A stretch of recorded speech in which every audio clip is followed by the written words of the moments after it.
মুরব্বী লজ্জায় বলছে, এক মুরব্বী লজ্জায় বলছে, বাবা এত বুঝি না তো, আগে থেকে বয়স হয়ে গেছে। কার্তিক মাসে কুত্তা বেপরোয়া হয়ে যায়, কিন্তু ফেব্রুয়ারি মাস আসলে এই ছেলে মেয়ে বেপরোয়া হয় কেন? বলেন নাউজুবিল্লাহ, বলেন নাউজুবিল্লাহ, আস্তাগফিরুল্লাহ। আমাদের চাচা, আপনি বুঝবেন না, আপনি বুঝবেন না, তো বুঝবেন না তো বুঝাও। অন্য মাস হতে যায়, কিন্তু ফেব্রুয়ারি মাস আসলে এরকম হয় কেন? মুমিন দাবি করো বেটা তুমি, তাই না? সি সি সি, নাউজুবিল্লাহ। শোনেন, এখানে একটা সতর্কতার কথা বলি। আপনি যে ডেই বলেন না কেন, রোজ ডে নাম রাখছে, কিস ডে নাম রাখছে, ভ্যালেন্টাইন ডে নাম রাখছে, লজ্জা শরম হায়া কিচ্ছু নয়। আবার 13ই ফেব্রুয়ারি পহেলা ফাল্গুন, বসন্ত বরণ, তাই না? ঈমান আছে বলে মনে হয়, আছে মনে হয়। তওবা তওবা তওবা, আস্তাগফিরুল্লাহ। আমি এটাই বুঝাতে চেয়েছিলাম, এইটা বড় বিষয় না। আরো বড় বিষয় হলো যেটা, আরো বড় বিষয় হলো যেটা আল্লাহ বলছেন, ইয়া আইয়ুহাল্লাযীনা আমানু ইন তুতিউ ফারীকাম মিনাল্লাযীনা উতুল কিতাব ইয়ারুদ্দুকুম বাদা ঈমানিকুম কাফিরিন।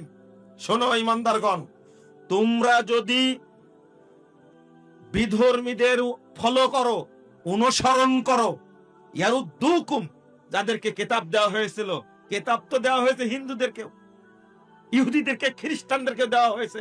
নবীকে আসছিল না তাদের কাছে? কিতাব কি দেওয়া হয়নি? আল্লাহ বলছেন, তাদেরকে, যাদের কিতাব দেওয়া হয়েছে, তাদেরকে যদি তোমরা ফলো করো, অনুসরণ করো, তাহলে তোমাদেরকে মুমিন থেকে বের করে কাফের বানায় দেবে। কে বলছেন? এই সমস্ত ইহুদি খ্রিস্টান বিধর্মীদের সংস্কৃতি মুসলিম দেশে দেওয়ার মূল কারণ হলো আমাদেরকে ইসলাম থেকে বের করে নেওয়া। কথা কি বোঝা গেছে? কেন ওই সমস্ত দিবস পালন করবেন আপনি? কেন পালন করবেন আপনি? ইহুদি খ্রিস্টানদের সংস্কৃতি, তাদের সাথে কি আমাদের মিল আছে? কোনো মিল নাই। তারা কি কোরআনকে স্বীকার করেছে? নবী মুহাম্মদ সাল্লাল্লাহু আলাইহি ওয়াসাল্লামকে স্বীকার করেছে? ইসলামকে স্বীকার করেছে তারা? আপনি তাদের অনুসরণ করবেন কেন? আল্লাহ রাসূল বলছেন, কানের জেনা হলো শোনা, হাতের জেনা হলো স্পর্শ করা, আর পায়ের জেনা হলো কি, মুখের জেনা হলো কথা বলা। কথা বলে না? কত কথা বলছে, নাউজুবিল্লাহ, কত গান শুনছে, সারা দিনই জেনা করছে, সারা দিনই জেনার সাথে জড়িত আছে। ঈমান কি সেখানে আশ্রয় নিবে? আমি বুঝাতে চেয়েছি, ঈমান এত সম্মানী, এত মর্যাদাবান, এতটাই দামি জিনিস, ওর সাথে একটু খারাপ ব্যবহার করলে থাকে না।